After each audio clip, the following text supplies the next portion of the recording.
જય સદગુરુ સાહેબ. આપ સર્વેના ચરણોમાં સપ્રેમ. સાહેબ બંદગી સાહેબ. પરમાત્મા ચારેય યુગમાં અલગ અલગ નામ ધારણ કરીને આ ધરતી પર આવ્યા છે.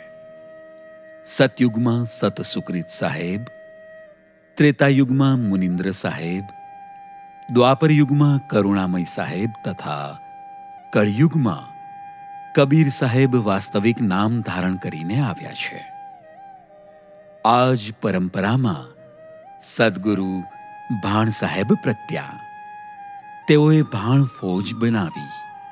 તેઓમાં સદગુરુ રવિ સાહેબ, ખીમ સાહેબ, મોરાર સાહેબ, ભીમ સાહેબ, જીવણ સાહેબ, પ્રેમ સાહેબ, વિશ્રામ સાહેબ, માધવ સાહેબ તથા વાઘા બાપા અને વિરમ બાપા તથા અન્ય મહાન વિભૂતિઓ થયેલી છે. રવિભાણ સાહેબ સંપ્રદાયમાં અનેક સંતો મહાપુરુષો થયા છે. આ પરંપરાના પ્રેમવંશ પ્રણાલિકાના સંત શ્રી દેવા બાપા વેજા ગામમાં આશરે 250 વર્ષ પહેલા રજવાડા તથા ગામમાં પ્રમાણ પરચા આપીને સમાધિસ્થ થયા. તેમના જ ટીમાણિયા કુળ પરિવારમાં સંત શ્રી અરજણદાસ બાપા, સંત શ્રી મૂળદાસ બાપા તથા શ્રી રૂડા ભગત થયા. આ જ દિવ્ય પરંપરાને જીવંત રાખવા શ્રી ભીમજી ભગત તથા ગંગામાના ઘરે શ્રી વસંતભાઈ ટીમાણિયાનો જન્મ તારીખ 29મી માર્ચ 1956માં સવારે 10 વાગ્યે જામનગર મુકામે થયો. બચપણથી જ તેઓને સંત સાધુઓ પ્રત્યે અનોખો ભક્તિભાવ હતો. આવા પવિત્ર હૃદયવાળા પુણ્યાત્માને 12 વર્ષની ઉંમરે જ ભજનનો રંગ લાગ્યો. તેમણે પૂર્વ જન્મમાં કરેલા સુકર્મનો વારસો અને આ જન્મના પુણ્યશાળી મા બાપના આચરણથી શ્રી વસંત બાપુ અધ્યાત્મ શક્તિને પ્રેરિત બન્યા. તેમનું નાનપણ તેમના દાદા શ્રી રૂડા બાપાની તથા દાદીમાં મોતીમાની દેખરેખ હેઠળ વીત્યું અને ત્યારથી જ તેમને સંત સમાગમ ખૂબ જ ગમતો. રવિભાણ પ્રણાલિકાના સંતો તથા અન્ય સાધુ સંતોના આશીર્વાદથી તેમણે ભજન ગાવાનું શરૂ કર્યું. આ માટે તેમણે તેમના પિતા પાસે હાર્મોનિયમ લઈ દેવાની વાત વિનમ્રતા સાથે પિતાશ્રીના ચરણોમાં મૂકી. પરંતુ ઘરની પરિસ્થિતિ ખૂબ જ નબળી હોવાથી પૂજ્ય પિતાશ્રીએ કહ્યું કે હાલ પૂરતું તો તે શક્ય નથી. શ્રી વસંત બાપુ તેમના પિતાને આર્થિક મદદ કરવા માટે તેમના જ ઘરની બાજુમાં આવેલા બંગલામાં બગીચાની દેખરેખ માટે જતા.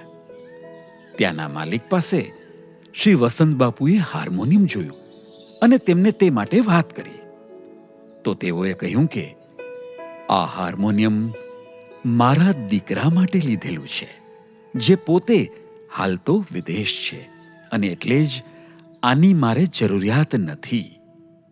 આ વાત સાંભળતા જ શ્રી વસંતભાઈના મનમાં આ હાર્મોનિયમ લેવાની ઈચ્છા જાગી. એ હાર્મોનિયમ રૂપિયા 200માં તેમણે લેવાનું નક્કી કર્યું. જી હા, આ તેમના જીવનનો ખૂબ જ કિંમતી સમય હતો. બસ ત્યારથી જ તેઓએ ભજન ગાવાનું અને પોતાના જીવનમાં ઉતારવાનું શરૂ કર્યું. ત્યારબાદ તેઓને ભણવા માટે તેઓના પિતાશ્રી દ્વારા રાજકોટ કુમાર છાત્રાલયમાં મૂકવામાં આવ્યા. પરંતુ તેઓને ભણવામાં દિલચસ્પી ઓછી અને ભજનમાં વધુ હતી. સમય જતા તેમના દાદા રૂડા બાપાના અતિ આગ્રહને વશ થઈ તેમના લગ્ન સુયોગ્ય અને ધર્માભિમુખ કેળવણી પામેલા જામનગર નિવાસી મહંત શ્રી કેશુભાઈ સોમાભાઈ પરમારની સુપુત્રી ત્રિવેણીબેન સાથે કરાવવામાં આવ્યા. ત્યારબાદ તેઓને રાજકોટ ફાર્મસી કોલેજમાં સરકારી નોકરી પણ મળી. દિવસે ને દિવસે તેમની લોકપ્રિયતા વધતી ગઈ. સાધુ સંતોને તેમના વૈરાગ્યમય ભજન ખૂબ જ પ્રિય લાગતા. તેઓ જ્યાં જ્યાં જાય ત્યાં ભજનનો દેશી માહોલ આપોઆપ રચાઈ જતો.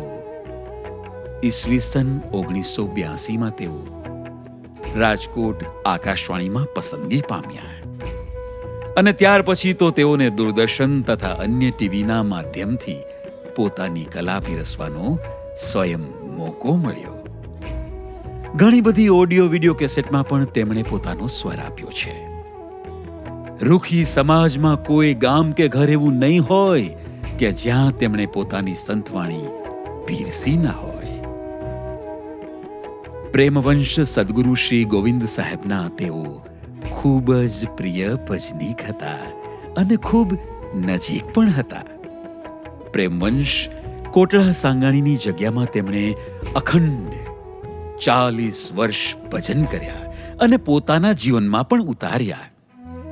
શ્રી વસંત બાપુના સોમુખે અવિરત ભજન ગંગા વહેતી જ રહી. સમય જતા તારીખ 1 એપ્રિલ 2023 શનિવારના રોજ ટીમાણિયા પરિવારના આંગણે રામાપીરના સૌરવ મંડપનું આયોજન થયું. તે શુભ પ્રસંગમાં પ્રેમવંશ જગદીશ સાહેબના વરદ હસ્તે તેમજ અન્ય સંતો મહંતોની હાજરીમાં શ્રી વસંત બાપુને સંતનું તિલક આપ્યું અને સંતની ચાદરથી નવાજવામાં આવ્યા.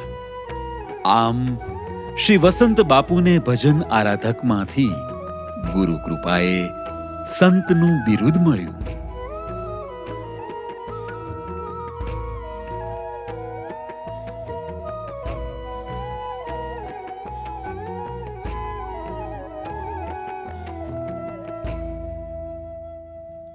તેમના જીવનના છેલ્લા 3 દિવસ પૂર્વે શ્રી વસંત બાપુની તબિયત બગડી.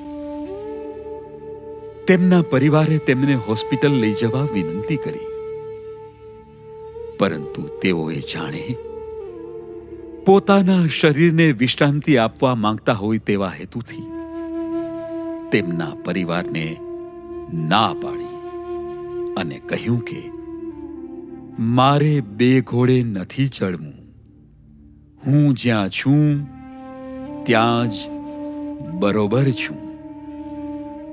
આમ શ્રી વસંત બાપુએ પોતાના જીવનની લીલા તારીખ 5મી ઓગસ્ટ 2023ના પવિત્ર દિવસે બપોરે 3:13 સંકેલી લીધી અને તેઓ સતલોકવાસી થયા.